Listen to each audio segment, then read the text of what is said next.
excuse me if I'm not. Oh, we're recording right now, mid-sentence. Anyways, I just wanted to welcome you all today and to our first webinar here at Wellington County Museum and Archives, but also our Diversity and Inclusion Subcommittee in celebration of Black History Month.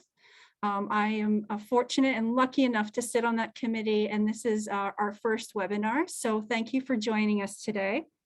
I just wanted to do a bit of housekeeping just to let you know how to use Zoom. We are going to, you can look at the right-hand side, you can see sort of a chat box, and you can see that at the very bottom of Zoom. So I encourage you to click on that icon and ask questions throughout this presentation for Kyle. And I'll ask questions throughout it. We are also giving about 15 minutes at the end for you to ask questions. Let us know how you think about the presentation, anything like that. I also want to let you know that we are doing a giveaway. This is Black History Month, and we're doing prizes, a prize draw at the end of this presentation. So we're doing five prizes. So I encourage you to go to, there's a link in the chat box that goes to our form. So I encourage you to participate in that as well. And I'll remind you after our presentation too as well.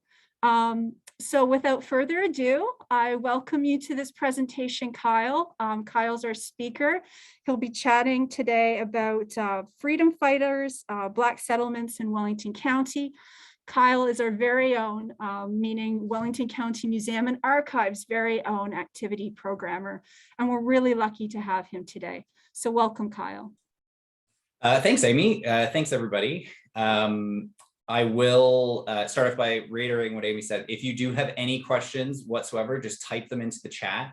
If Amy sees something that's like super pertinent, she'll just jump right in and sort of interrupt. Otherwise, I'm going to go through them at the very end. So don't feel like you have to, get right on it. Put it in case you forget. And I'll make sure to answer as many questions as I possibly can at the end, or you can just wait till the end, whatever you like. Yeah, my name's Kyle Smith. If you don't know me already, I work here at the Wellington County Museum as the activity programmer. And just a little bit of my background, just sort of how I came to be doing a presentation like this. First thing you'll notice is I am very obviously not a person of color. And so when I came into this role, I had a lot of the prejudices and preconceived notions about Wellington County's history and Ontario history that maybe many of you do or society in general has. And I really didn't know anything about the Black history of Wellington County. And when I first started working here, I noticed that they had an exhibit about a man named Richard Pierpoint, who the name meant nothing to me. And his story was so inspiring and important. It just sort of drew me in. And over time, I slowly started to realize that the Black history of Wellington County was so important to this county, especially certain parts of it, that it really just became like, it is a part of the Wellington County story that people don't always talk about and have sort of forgotten about. And so I wanted to, and the museum wanted to, make this something that we don't just talk about on Black History Month. I do this presentation throughout the year. I'm obviously busier during Black History Month, but it is more important of a story than some of the stories that we have been telling before. And it's a story of us and how we got here, everybody, not just people of color, not just European settlers, literally everybody. The how we got here, the Black history is vital to that story. So I'm going to go through this. Now, I will not be, I try my very hardest throughout this to use the actual voices as best as we can of the people who settled here. The Black settlers who came up here. We're very lucky to have some first-person accounts and some direct evidence in their own voice of what it was like to settle here in the early 1800s and some of the struggles and some of the triumphs that they went through in order to get here. So that's kind of an overview of the entire thing, but I have a slideshow to show as I talk my way through it. So I'm going to share it right now. And like I said before, if you do have any questions whatsoever, please, please, please type it into the chat. So maybe Amy can let me know. You guys can, you can see that, Amy? You can give me a thumbs up. I can see you. Perfect. Okay, so I entitled it Freedom Fighters. And some of that has to do with the Richard Pierpoint story, as it'll show, but really the story of Black settlement in Wellington County in the early 1800s to mid 1800s is really a story of people fighting for their literal freedom, but also for just the freedom to live an independent life and to create communities, thriving communities of Black settlers for themselves and to do things for themselves and to build things for themselves and to spread that out. So I thought Freedom Fighters was a apt title. When I do this presentation, often I will talk about the Black settlers of Wellington County. The first question I ever get asked is Black pioneers of Wellington County, like people are surprised by this. And it really is just that the story for a long time, museums are guilty of this, society in general is guilty of this. When we picture what a settler looks like in Upper Canada or in Ontario, you know, we are picturing I always say the Little House on the Prairie vision of it, right? The little white girl in pigtails sort of rolling down the hill, this sturdy Scotchman who came across the ocean. That's sort of the vision that we have of it. And it really, for large parts of Wellington County, the man who's here on the side is probably much more likely to have been what that person looked like. This is an artist representation of Richard Pierpoint, who I'm going to talk about in a minute. And it just hasn't been talked about. People have been for a long time just focusing on the European settlement, and it's much more complex. The mosaic that built Wellington County is much richer than we've been giving it credit for. So I'm glad you're all here today, so you can learn a little bit more about that and keep in mind that, so you don't have to ask that question again.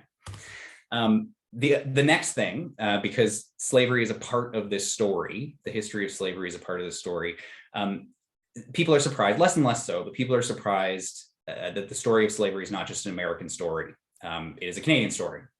Canada has had slavery in its history for longer than we've been without it. Just to put it into some sort of context, the British Empire abolishes slavery in 1834. And if you do up all the math from the very first mention of slavery in New France is in 1628, the math adds up. Slavery, we had slavery in this country for a long time. And even the founding of Upper Canada, right from the very beginning, you know, the story that you all learned when you were in grade 7 and 8 about the loyalists coming north, fleeing from the American Revolution. Well, that certainly is true. There were Tory loyalists who were fleeing from the American Revolution. They're bringing, you know, you've seen the pictures and the paintings, they're bringing all of their property across the St. Lawrence River or the Niagara River and coming and settling here. Well, they're also bringing their human property as well. And you can see at the bottom there, approximately 500 to 800 enslaved persons are arriving with loyalists to Upper Canada. Slavery is a part of the founding of Ontario. It's a part of that story. I'm not going to focus exclusively on slavery. I don't think Black History Month is the time to talk about that necessarily, but it's important to the people who are going to be important to this story are, that's something that they were overcoming and they're fighting against, and so you can't avoid it. It's something that needs to be talked about. Richard Pierpoint is the first sort of touchstone of this story, and I already talked about loyalists. He is a loyalist. He comes north, fleeing from the American Revolution, and he is fleeing as a free man.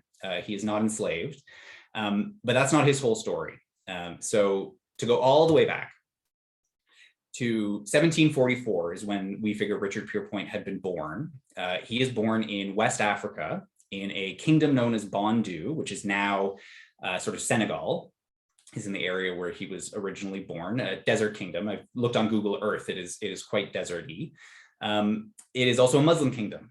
So there's a very excellent chance that Richard Pierpoint himself was a Muslim and remained so for the rest of his life. That's not for sure. We don't have any direct evidence of that. But the closest parallel to sort of look at what his life was like in the place of his birth is there's another man who has a very similar story to his. His name is Ayuba Suleiman Diallo. And the painting at the bottom, that is a painting of him. And Richard Pierpoint, when he was 16, was captured in some form of slave raid. He was brought to the coast of Africa, and then he was sold onto a slave ship across in the Middle Passage to the New World. And the same thing happens to Ayuba Suleiman Diallo at around the same time. Both of them were sold in North America to slave owners. Richard Pierpoint was purchased by a British Army officer, but with the last name of Pierpoint. And so at that point, this man who's 16 loses his name. We never know what it is. We never find out what Richard Pierpoint's real name was. It probably sounded much more like Ayuba Suleiman Diallo than it did Richard Pierpoint, obviously. But he loses his name. He takes the name of his slave owner, and he starts to live that life. He probably picks up some form of military training, or at least a little bit, maybe worked as a valet. It's a little bit unclear. Somewhere in New England is where he's spending his life. And he would have had to have learned a new language. He would have been surrounded by people with a foreign religion. Everything would have been entirely new. And then he had a new name, and he's living this new horrific existence. And this goes on for a number of decades. Now, Ayuba Suleiman Diallo, he eventually wins his freedom. He purchases his freedom and goes home. He gets on a boat and he goes home by way of London. And when he's in London is when he gets that portrait taken. That portrait that's in there is actually hanging in the London Portrait Gallery right now.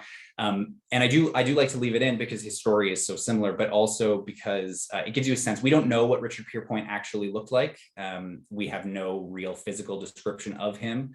Everything is an artist rendering, but at least there's a good chance the clothing would have been similar. It's a man from the same time period wearing a very similar clothing. But what I really find interesting about the portrait is that hanging around that man's neck, you can see the square, the red square, that is a Quran, just to give you a sense of how Muslim this kingdom was. It was a Muslim kingdom. And so while I can't prove that Richard Pierpoint himself was a Muslim, there's a real good chance. And so I think that's interesting, especially later on in the story where Richard Pierpoint is so important to Wellington County history. One of these very first settlers here was a Black Muslim. Is fascinating. So anyway, Richard Pierpoint, he's living in New England. He's living under tyranny, in slavery, and then something's going to happen to his life that's going to change everything. The American Revolution breaks out. So the American Revolution, I'm not going to go into the details of that, but we all know the story. The American colonists are fighting against the British Crown, trying to fight for their independence. The American colonists have a pretty extensive system of slavery, very similar to what we had in Canada. And the British know that it's a good way of fighting back against these traitors if they try to undermine the support that they are getting from their enslaved population. And so they offer freedom to any Black enslaved person who's living in the United States. If their owner is a patriot, is what they called themselves. If their owner was a patriot and they fled from them and got to British lines, then they could be, if they served in some capacity for the British Army, they could win their freedom. They could get their freedom for doing this. And so a number of enslaved peoples are taking their lives into their own hands, and they're starting to basically vote and fight for their own freedom with their feet. And they walk to British lines. They escape as best as they can to try to win their freedom for themselves. And as best as we can tell, that's what happens to Richard Pierpoint. That is what happens to Richard Pierpoint. We're not sure exactly where he is when he flees. We're not entirely sure the exact details of it. But there's an excellent book, which I actually have behind me, which is called A Stolen Life, which I recommend to read. And they went through a lot of archival details, and they actually discovered that there was a man in a newspaper in Pennsylvania that during the war, they had found two Black men walking on the roads and without any evidence. They said that they were free men, but the authorities in this Pennsylvania town didn't believe them. So they locked them up in the jail, and they put this advertisement in the newspaper that was basically saying, we saw these guys that we find suspicious. If you know anything about them, if you happen to own them, if you're their slave owner, come forward, because we don't trust that they're free, which is, an insane thing that you can just kidnap any Black person you see on the street and put them in jail. But that's exactly what happened. Now that's the only mention of it. But around the same time, there is a British Army unit known as Butler's Rangers, which is traveling around sort of the western side of Pennsylvania, upstate New York, causing all kinds of havoc for the Americans. If any of you have seen that goofy Mel Gibson movie, The Patriot, the like super evil bad guy British Army officer is basically based off of John Butler. And so John Butler's raiding around, and at some point, Richard Pierpoint, joins Butler's Rangers. He somehow flees and gets associated with Butler's Rangers. He joins it as a soldier. So the theory is that this Richard Pierpoint, this man who had been put into jail, maybe had been freed. Maybe he had been leased out. His labor had been leased out to some farmer. Butler's Rangers comes through and they free him and then offer him his freedom for his service. And that's exactly what happens. Richard Pierpoint, no matter what, in 1780, Richard Pierpoint becomes known as a member of Butler's Rangers. While he's doing this, he's fighting for another couple years. He's again traveling up around upstate New York. He is a soldier. He is not just helping the British Army officer. They give him a rifle, they give him a uniform, they probably give him a horse, and he travels around and causes as much trouble for his former slave owners as humanly possible. They're burning barns, they're causing all kinds of trouble. Like I said, these are the bad guys from the American hero movies. And, if you're Richard Pierpoint, you can understand that's probably sounds pretty good to you. If you've been victimized by this situation, you're going to do whatever you can to fight for your freedom. Now, at the end of the war, the British obviously lose. The Americans become a country. Richard Pierpoint and all of Butler's Rangers, they can't stay. There's no possible way that they can stay. Richard Pierpoint has a couple reasons. Number one, just as a member of Butler's Rangers, he probably would have been shot. Number two is he's still legally in the United States, he is still enslaved by somebody. And so they could take him off the streets whenever they wanted to. They could sell him back into slavery. He can't stay. And so all of Butler's Rangers, they all flee north. They end up in the Niagara Peninsula. And as a thank you for their service, Richard Pierpoint, as well as all of the other veterans, white and black, are all granted land grants in Niagara as loyalists, as free loyalists. And so he gets a land grant in the Niagara Peninsula and he starts to work it. He actually sells parts of it after a while, but he's living in the Niagara Peninsula as a free man with other members, other veterans from the war. While he's living in the Niagara Peninsula, he becomes a well-respected member of both the Black and white community. He shows up a couple times in different things like petitions. This is an example. You can see his name with the red arrow. That is to a petition that's actually advocating for the Black community in Niagara to create a Black settlement somewhere in Upper Canada, somewhere in Ontario. The British Crown has lots of land, and members of the Black community, Black veterans, put forth this petition that they're looking to create their own Black settlement. There are other settlements that are starting to pop up that are, ethnically based, and they want to have their own Black settlement so they can create their own little life, looking after themselves.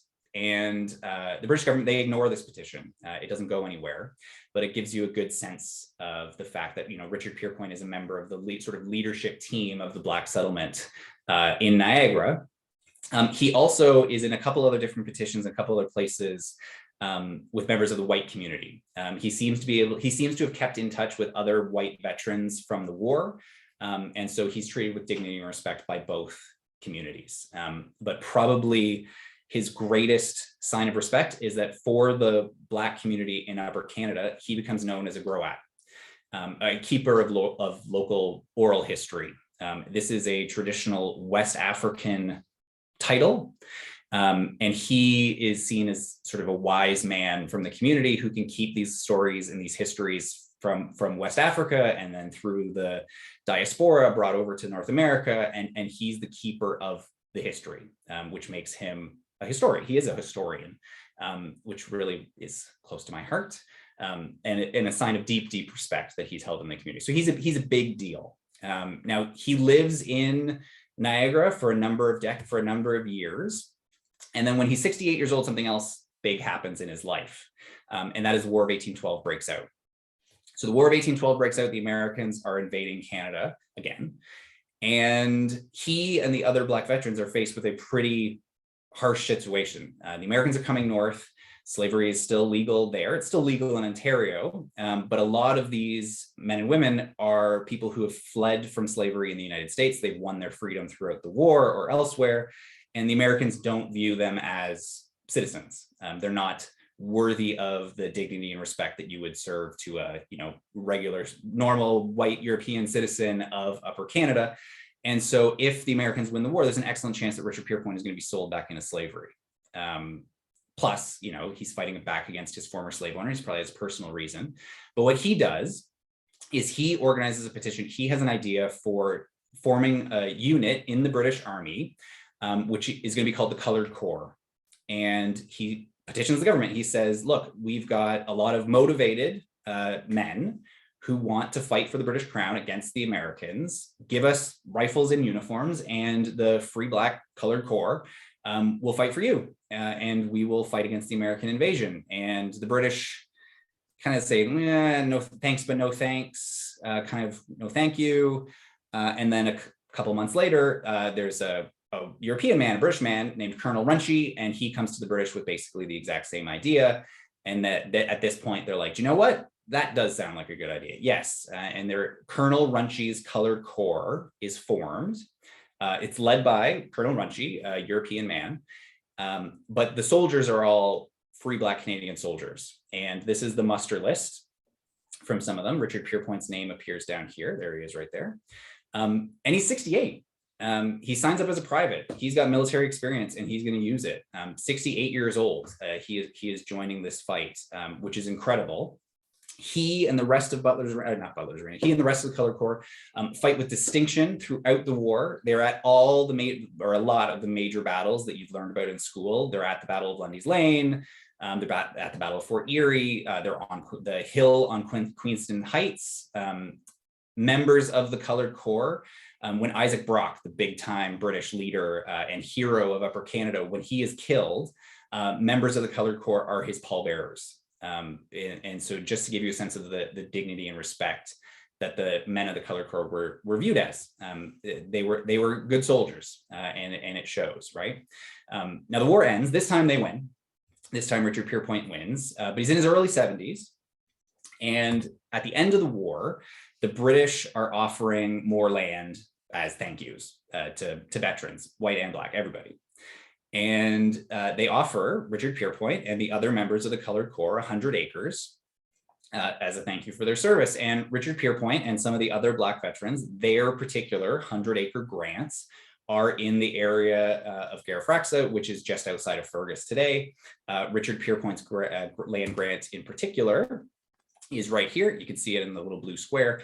It's basically, if you're familiar with the area, it's where John Black School is today.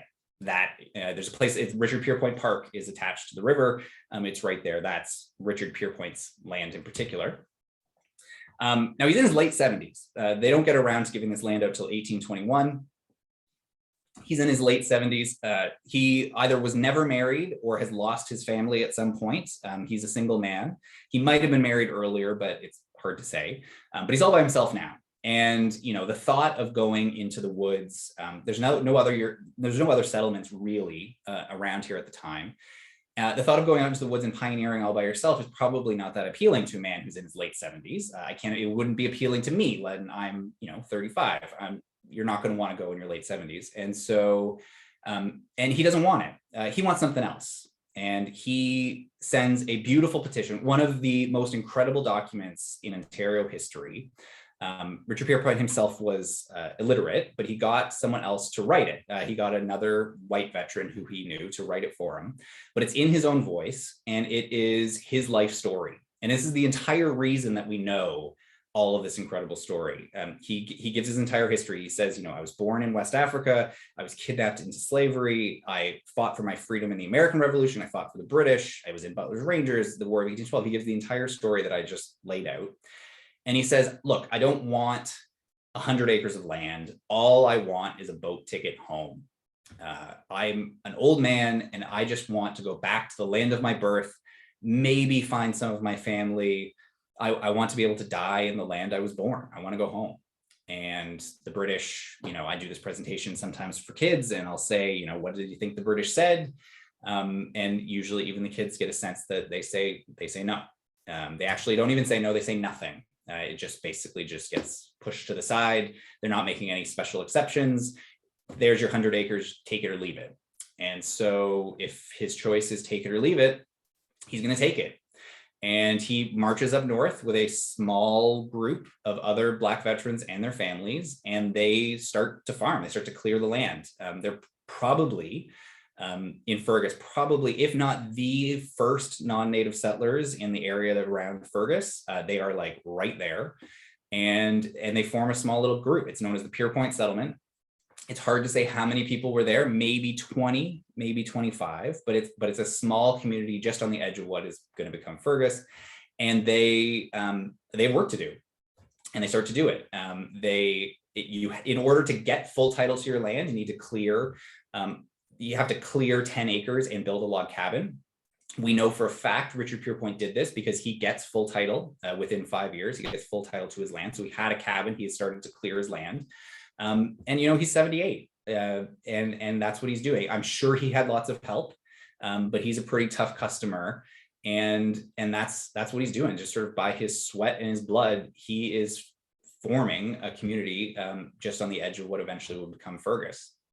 Now, we don't have any pictures, we don't have any maps or anything like this. By 1837, just over 10 years later, or 15 years later, the Scottish start to move into town, and they move into just on the edge of the Pierpoint settlement into what's now Fergus. And one of these Scottish ladies who moves into Fergus, she's a painter. And so she has this painting from 1837. And it's hard to say. The Pierpoint settlement was kind of right around this area on the right-hand side. There's a little log cabin that's right here that, like, if you squint and, if there's some artistic license, could be where Richard Pierpoint's cabin was. That could be his cabin, but it's really hard to prove. We don't really know for sure, but that's kind of the general area. And there are stories from Fergus of, the Scottish and the white settlers who are coming in, and they're receiving help. Help to build their homes is coming from members of the Black community that are living just on the edge of town. It's an important part of the founding of Fergus and Center Wellington and all of Wellington County is the Pierpoint settlement. Now he lives for quite a long time. He's quite an old man. He's in his 80s by the time he dies. Probably at some point in 1838 is when he actually dies. We have no idea where he's buried. There are some local historians, local legends who think he might be buried on his land here, perhaps like in the grounds of John Black School. We don't really know for sure. My suspicion, he was getting to be quite old in age. The Black community of Upper Canada is pretty tight. He probably knew people in Waterloo, Hamilton, back in Niagara. I can't imagine that he's staying in a log cabin by himself up here for that long. He's probably going somewhere else and maybe died in Niagara or somewhere else and is buried there. But his grave is unmarked. He doesn't have a family, so he wills his land to another Black settler known as Lemuel Brown, who lived for a little while. He eventually sells the land, and the new grow-out, the new historian for the community, is a man who lives there, another Black man who's known as Deaf Moses, and then he would keep passing on this history through the generations. His will, which gets written, is another fantastic document. It's one of my favorite things. We have this blown up at the museum when we have a Pierpoint exhibit, and you can see his name is written right there. But again, he was illiterate. He could not write himself. So we got someone else to write this for him.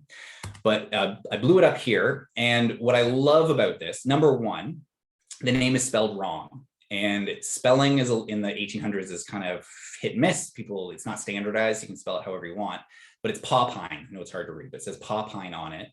And part of me, the romantic side of me, likes to hope that he's telling his story to somebody and his thick West African accent is still showing through and the person misunderstood and a bit of his accent is written in there. I don't know for sure. But one thing I do know for sure is that black smudge that is right next to his signature is his thumbprint. And when this is blown up, it's about thumb sized. And I always tell people, you're not supposed to touch stuff at the museum, but this is a panel, it's okay. And I tell people just like put your thumb on it.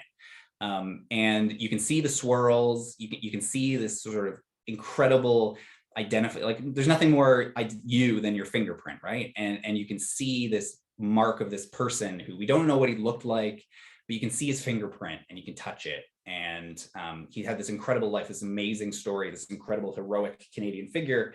And you can kind of reach out and touch it. So if it's up again, when it's up at the museum, I recommend to don't touch anything else, but you can, unless we tell you to, but that thing you can touch. That's a good thing to touch. You really should, because he's amazing. And the more people who know about Richard Pierpoint, the better, because his story is incredible. It's this like superhero story from Canadian history and from Fergus history and Wellington County history. That's right next door. More people should know this history because he's so incredible.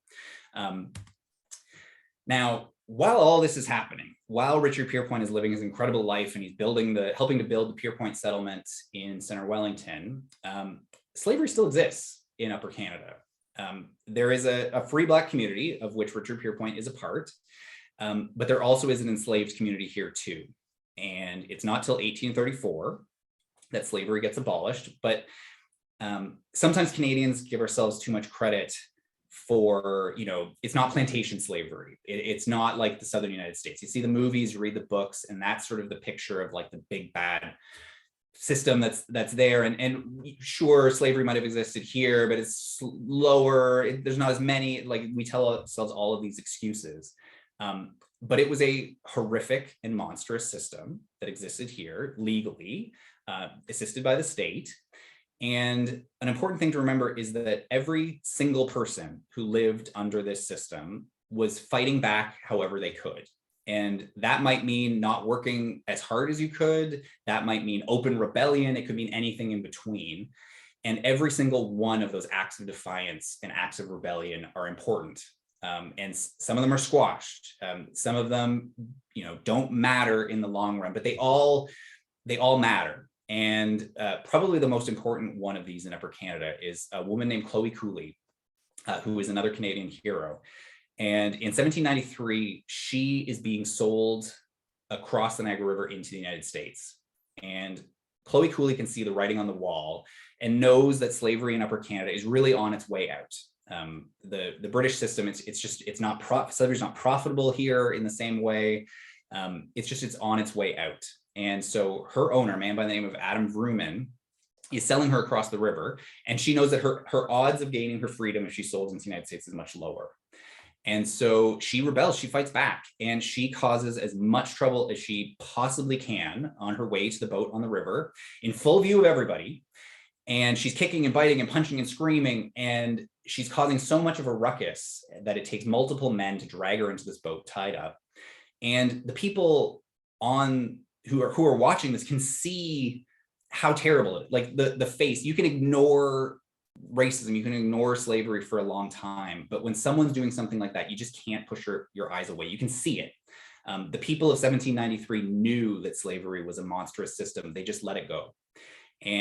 But you couldn't when someone's doing something like that. And she's put into the boat, she's sold, she disappears from the historical record. I don't know what happens to her.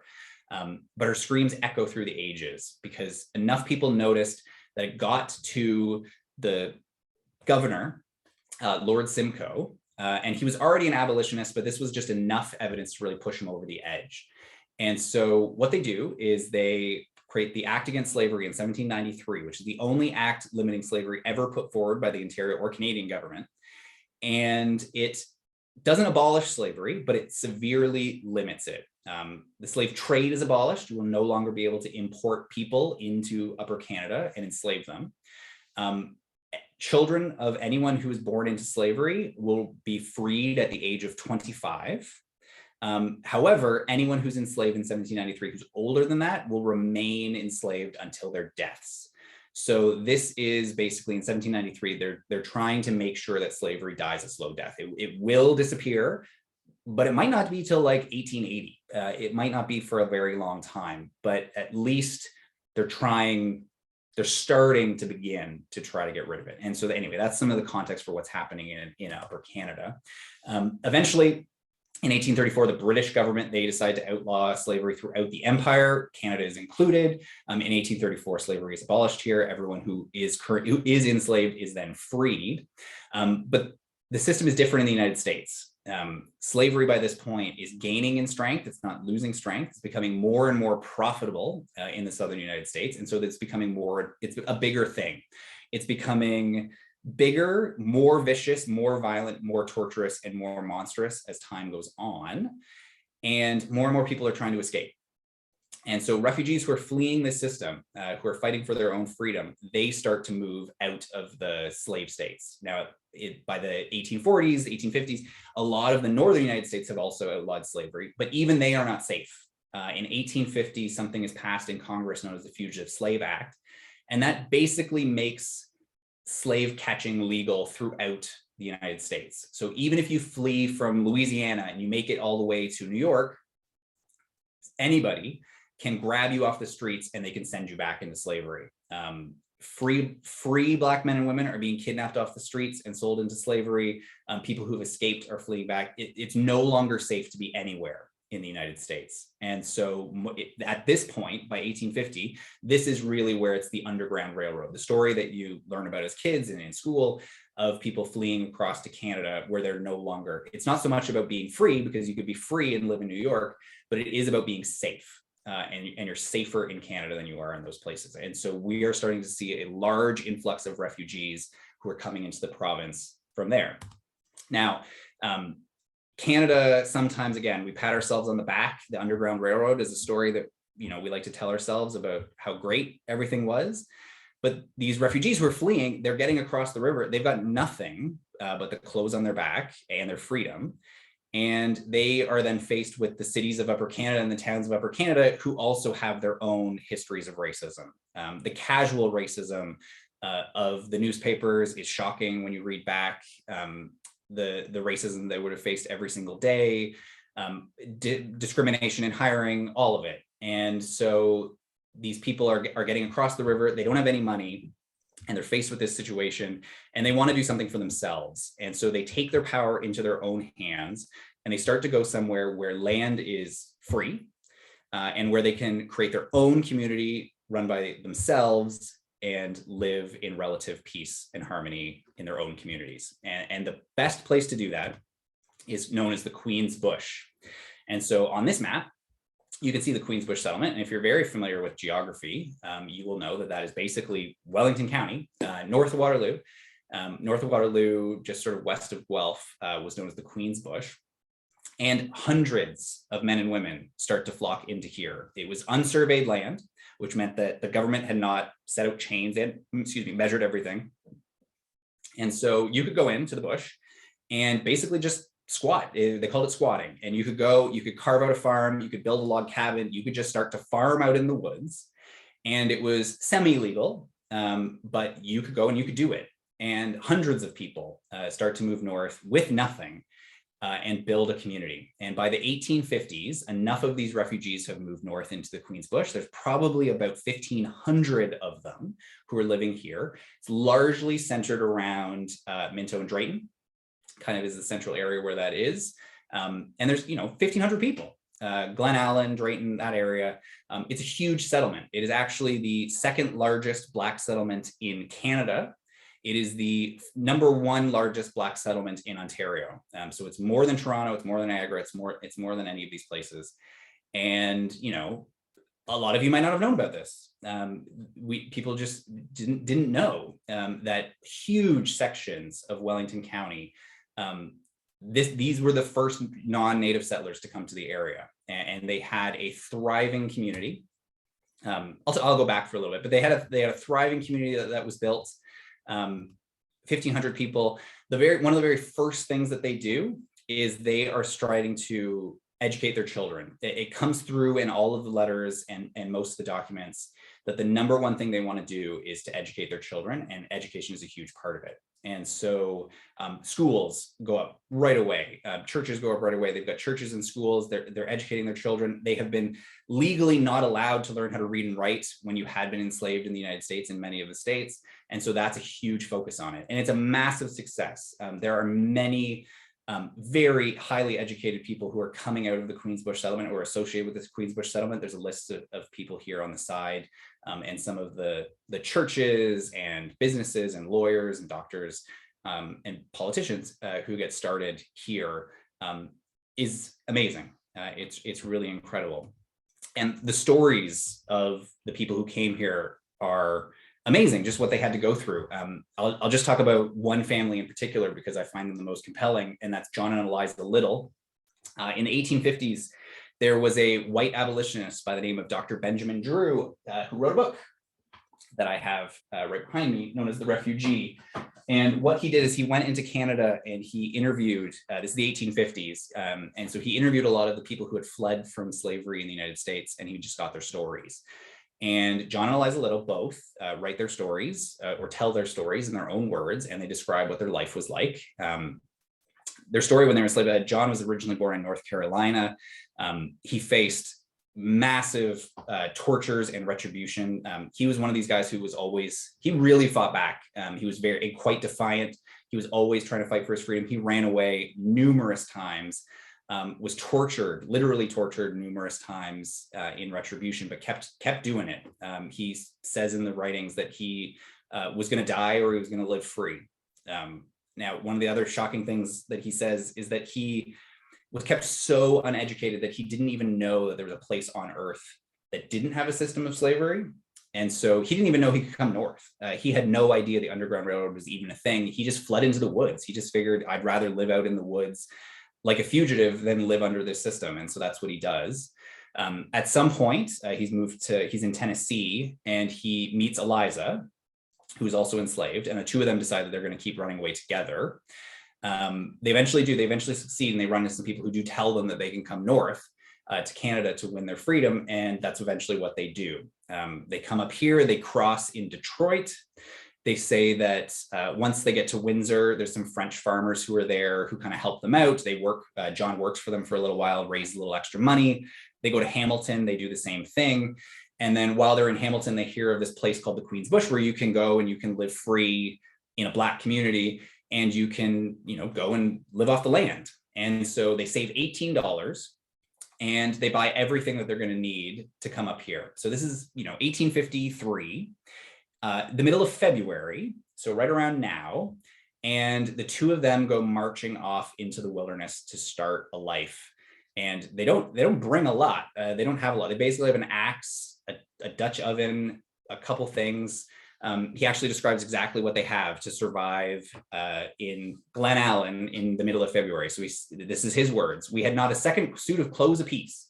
We had one bed quilt and one blanket and $18 in money. I bought 2 axes in Hamilton, one for myself and one for my wife, half a dozen plates, knives, and forks, an iron pot, and a Dutch oven. That's all for tools and furniture. For provisions, I bought 50 weight of flour and 20 pounds of pork. Then we marched right into the wilderness, where there were thousands of acres of woods which the chain had never run round since Adam. At night, we made a fire and cut down a tree and put up some slats like a wigwam. This was in February, when the snow was 2 feet deep. It was about 14 years ago. We made our bed of cedar burrows from a swamp, and thus we traveled 3 or 4 days, seeing plenty of deer, wolves as plenty as sheep are now, were howling about us, and bears were numerous. So pretty intense. That is an incredible thing to do, to live by your own volition, right? They're coming up here to live for themselves, and they have everything stacked against them, but they totally succeed beyond anyone's wildest expectations. And by the time John is being interviewed, he gives a full list. This is a small portion of the list. It goes on for about 2 pages of everything he's got. He lists literally everything. He's got 700 bushels of wheat and 50 acres of other wheat and 18 acres of oats and horses and oxen and cows and sheep, and on and on and on and on and on. And it's so amazing to read this man's words and how proud he was of everything he did. So proud of everything he did for a very good reason.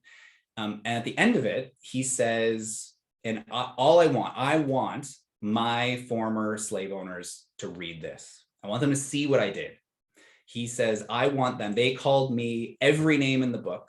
They said I was stupid. They said that Black people needed slavery, that we couldn't survive on our own. And look what I did. Look what I did. And I would have done, he says exactly, he says, I would have done all of this for you if you paid me $1. I would have done all of it. If you gave me dignity and respect, I would have done all of this work for you. And instead you treated me like an animal, and I went off into the woods and I proved you wrong. And he is so proud of it. It's so empowering to read. I would recommend the book, The Refugee by Benjamin Drew. It is all free, available online. You can search it up, totally no problem. You can read these words for yourselves. I will say that the language that John and others use is quite harsh. The stories that he goes through are pretty graphic, but this is what John Little, Queensbush settler, wanted history to record. His story and how proud he is. So I would recommend everyone, if you're in the right headspace, to go and read it and see what he wants history to record, to do it justice. It is worth reading. He's an incredible figure. If you only remember one name from this presentation, please let it be John Little. He's sort of a personal hero. I would love to see lots of things named after him. He's amazing. Grows and grows and grows. Talked about that. So, we've got 1,500 people. We've got churches and schools and farms, thriving farms like the Littles farm. What happened? Like, why didn't they continue to exist? Like, where is the Queensbush? Why don't people know about it today? What happened? And there's two major things that conspire together to destroy it, or to not destroy it, but to sort of make it smaller. The number one is the American Civil War.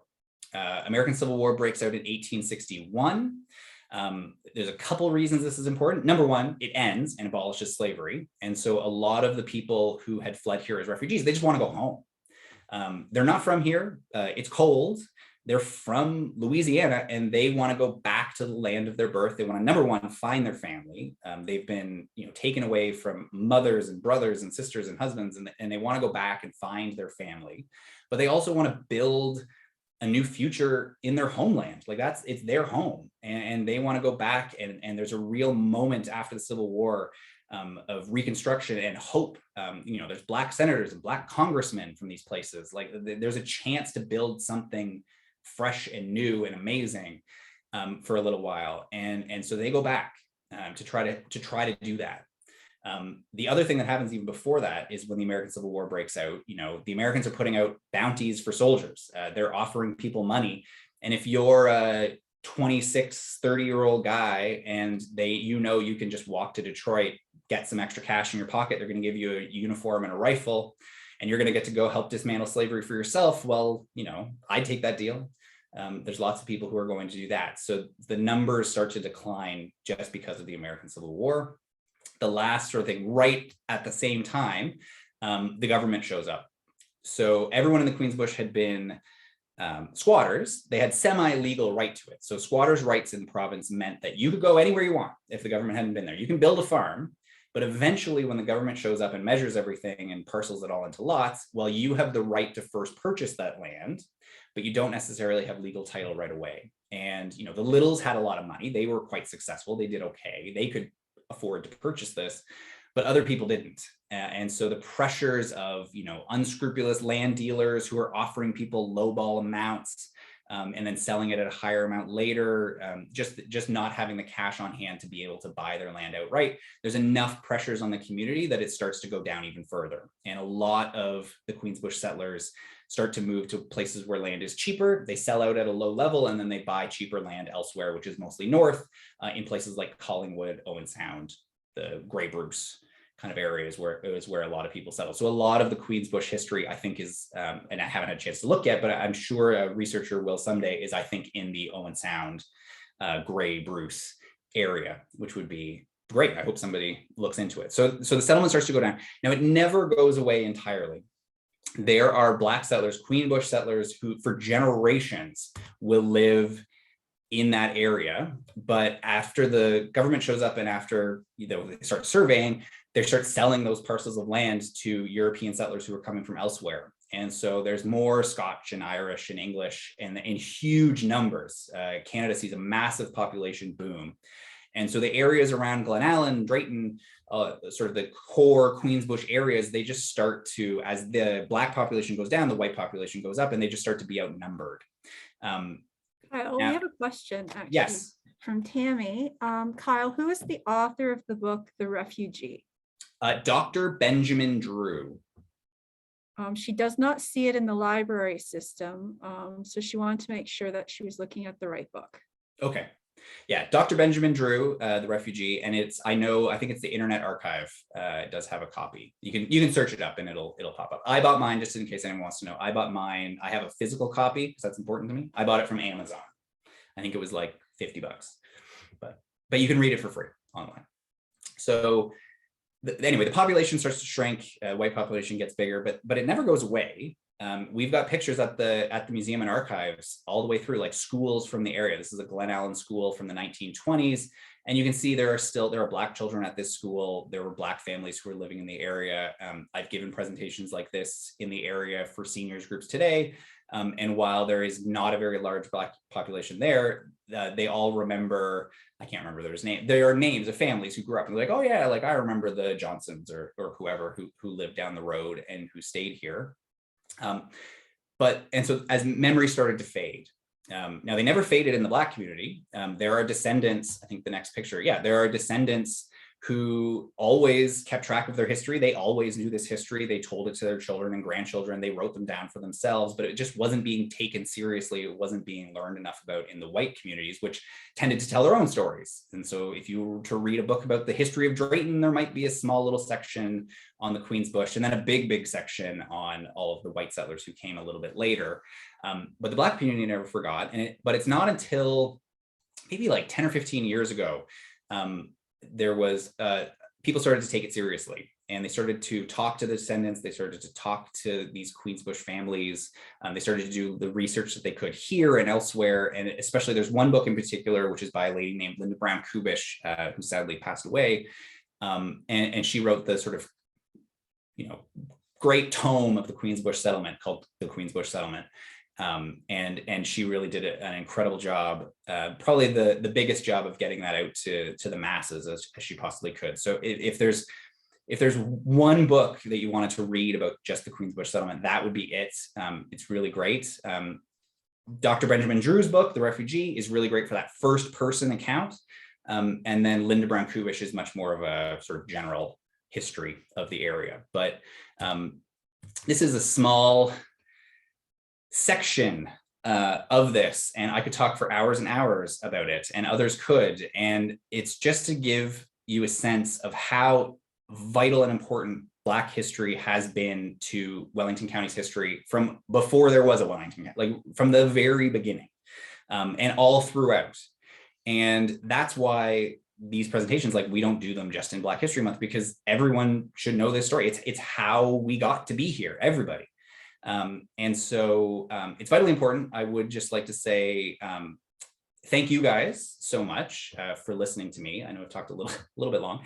I will answer any questions that we possibly get, but just please, as you go forward, just remember, sometimes Black History Month can get lost in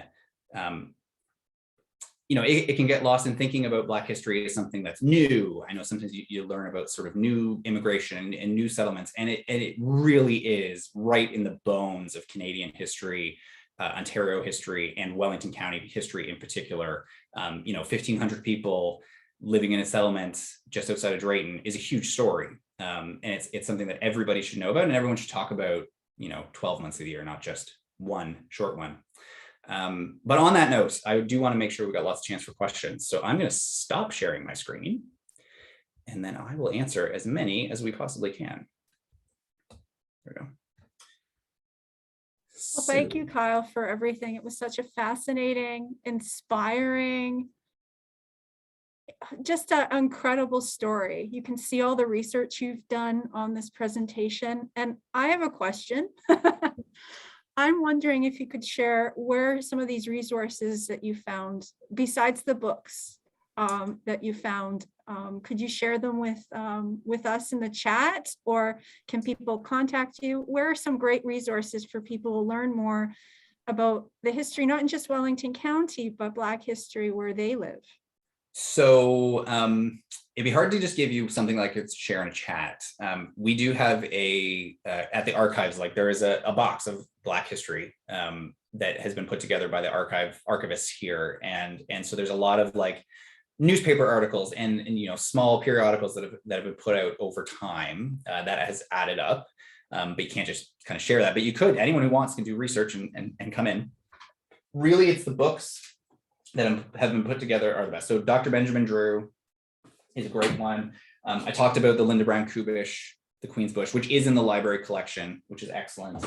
And then if Richard Pierpoint is something you want to know about, there is a children's book to stand and fight together, not children, like preteen teen book, which is excellent, which is very good. But if you really want to dig deep into the Richard Pierpoint, I know both the Richard Pierpoint ones are in the library system.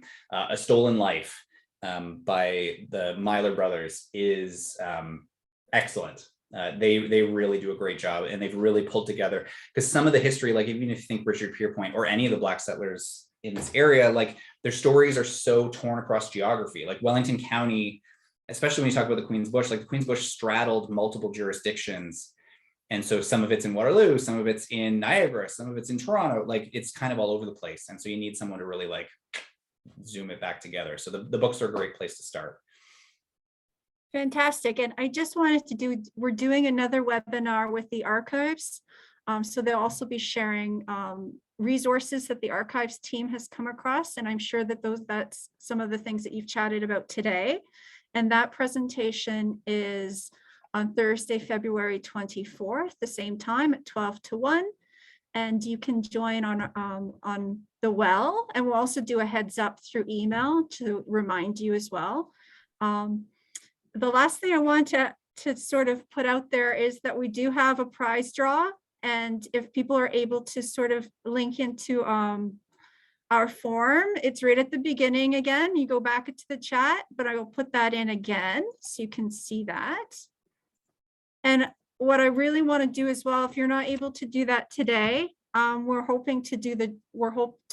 hope to have that online and available, and maybe we'll even push that to next week. So feel free to please fill that in. We have some fantastic resources, some really great books that Kyle has mentioned today that are available, and through the Guelph Historical Society, Heritage Society, they're doing a fundraiser for coffee. So we have that as well that we have available for people. So stay tuned, everybody, and thank you so much. So Tammy, the link is just above that item. I'll also have that on our website for you, and I'll touch base with you later on. As well, if you're finding that you can't find something, please feel free. I am a representative of the committee. Feel free to email me, and I'll send you the link directly. So there's my email address below. So thank you, Kyle, for this fantastic presentation. And I'm going to just hold off before we leave. We have 1 minute. Does anybody else have any questions? I'm not seeing anything, Kyle, are you? Yeah, and I can stick around. If people do have questions, I can stick around. This is literally what the county pays me for, is to talk to people about history. So I don't have a job to get back to, because this is it. So if anyone does have anything to say, that's totally fine. I'm open for whatever. So there is someone that says, great presentation, would be interesting to learn more about what happened into the 1900s and what contributed to the exodus or reduction in Black community members in these areas. Yeah, I agree. That is a definite blind spot that we have here. And I've found we've started to work really closely with the Guelph Black Heritage Society, not really closely, but we're starting to work pretty closely with them. And they have such a great knowledge of that, the sort of 20th century, right? Like as the settlements started to fade in the rural areas of the Queen's Bush, people started to move to the cities.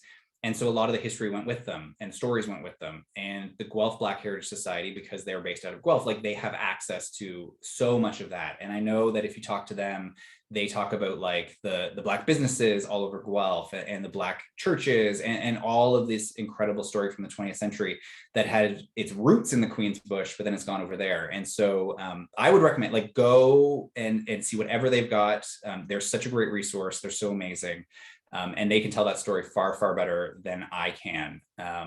And I'm, learning as much as I possibly can about it too. But it's harder when the stories move with people. And so they started to move with the people. And so it's just a matter of tracking them all down. But yeah, so if that's an interest. We have a technical difficulty, Kyle. I'm wondering if because no one can see my replies in the chat. Oh. I'm wondering if you could correct that real quick, or if you could put, I'll send you the link, or I'll just say that everybody check out the well, and we'll send an update on the well on how to participate in this prize draw for the webinar. If you could send my email address, Kyle. Sure. Sorry, my phone was That's okay. reception was ringing. This was not Okay. anticipated. As I'm replying to everybody, no one can see what I'm saying. So All we'll right. get So this rectified for the next presentation. I just put Amy's email address in there. So if anyone. Yeah, and we'll put Yeah. everything, we'll put the link for the prize draw. We'll put that on the well, and I'll ask our team to send that out. So feel free to participate that way too. Thank you again, Kyle. And that was fantastic. I know it inspired me to learn more about this fantastic story. I hope Yeah, thanks. everybody, thank you. I hope everybody has a great afternoon.